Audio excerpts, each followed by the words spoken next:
I tell you what, I'd rather be alone and respected than taken for granted. Loneliness gets a bad reputation because people assume the man sitting by himself is the man that couldn't find someone. They never consider he's the man who refused to settle for someone who did not value him.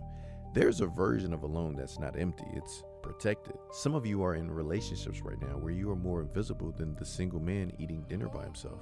You're physically next to someone who mentally forgot you were there. You give, and the return is silent. You show up and effort is never matched, and you stay because you're afraid that leaving means starting over. But staying in a place where your presence doesn't register is not loyalty, it's self-erasure. Being taken for granted doesn't announce itself. It's the partner who stopped saying thank you. The relationship where your consistency became the expectation instead of appreciation. The dynamic where you show up fully and the only time it gets noticed is when you stop. A man who walks away from being taken for granted is not bitter. He's awake. He looked at what he was receiving versus what he was given, and the math just didn't add up. So he chose himself. And that decision, the one that looks lonely from the outside, is the most dignified move he's ever made.